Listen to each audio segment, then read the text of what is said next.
Au milieu des années 1980, mon mari, nos 2 petits garçons et moi-même avons emménagé dans un appartement situé au sous-sol d'une vieille maison victorienne du sud de Londres. Dès le premier soir, mon mari travaillait tard, alors j'étais seule avec les enfants. Je portais le petit dans le long couloir jusqu'à la chambre à l'arrière, qu'il devait partager avec son frère, quand tout à coup, les lumières se sont éteintes, et nous nous sommes retrouvés dans l'obscurité la plus totale. Le noir complet, pas de gris, pas d'ombre. Bien sûr, j'ai immédiatement pensé qu'un fusible avait sauté, alors j'ai continué prudemment sur mon chemin.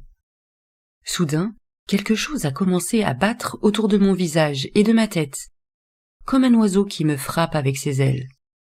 Étais-je paniqué? Bon Dieu, oui, mais un instant plus tard, les lumières se sont rallumées et tout était redevenu normal. Alors, comme nous venions juste d'emménager dans l'appartement, j'ai décidé de le sortir de mon esprit. Cependant, cela s'est avéré être la première de nombreuses expériences étranges que nous devions vivre dans cette maison. L'événement suivant, ou les événements qui se sont produits à plusieurs reprises, a eu lieu lorsque mon plus jeune a commencé à se plaindre d'une personne qui le chatouillait au lit la nuit. Je soupçonnais son frère d'être derrière tout ça, mais il a nié avec véhémence et, vous le savez, il est toujours possible de discerner le cercle de vérité. Alors, je les ai transférés dans une autre chambre, mais ça a toujours recommencé, et nous l'avons finalement accepté comme une partie de la vie. En attendant, je vivais ma propre part d'événements étranges. Celle-ci prenait souvent la forme de choses disparues et apparaissant dans des endroits étranges. Une fois, venant de rentrer du supermarché, une bouteille de 2 litres de jus d'orange que je venais de déballer a disparu. Plus tard, j'ai ouvert le four à micro-ondes qui était placé sur une étagère haute, trop haute pour que l'un de mes enfants puisse y toucher. Et voilà que la bouteille est tombée sur ma tête. J'ai commencé à suspecter qu'un enfant fantôme malicieux pourrait être derrière tout cela. À une autre occasion, nous sommes rentrés d'une soirée pour retrouver une énorme flaque d'eau au milieu du tapis du salon, alors qu'il n'y avait ni fuite ni source d'eau. Je veux dire, c'était pile au milieu du tapis. Cela ne s'est jamais reproduit et je n'ai aucune explication rationnelle à cela. Au fil du temps, je me suis lié d'amitié avec un vieux voisin, un vieil Irlandais, qui aimait venir nous rendre visite le soir et faire le monde en sirotant une tasse de thé. Il était un visiteur si fréquent qu'il avait son propre fauteuil près des porte-fenêtres. Après un moment, nous avons tous les 2 commencé à remarquer une petite ombre noire qui passait près de la porte en verre dépoli, située entre le salon et le couloir menant à la chambre arrière. Cela se passait avec une précision militaire, tous les soirs vers 19h. À présent, j'avais accepté que c'était le fantôme d'un petit enfant et je n'avais plus peur. Certaines personnes ont dit que je devais appeler le prêtre et faire bénir l'endroit. Mais je sentais qu'il y avait un lien avec lui et il ne faisait aucun mal. La plupart du temps, les farces étaient inoffensives, même si j'étais complètement paniquée à une occasion particulière. C'était un bel après-midi ensoleillé et j'avais décidé d'emmener les enfants faire une promenade dans les magasins.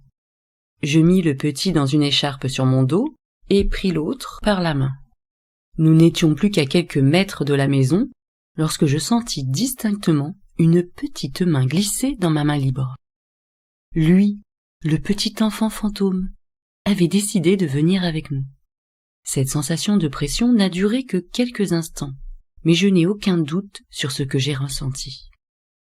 J'avais l'habitude de glisser des petites mains dans les miennes. Autre chose, je ne l'ai jamais vu, à part son ombre. Mais je sais que c'était un lui et non une elle, par instinct je suppose.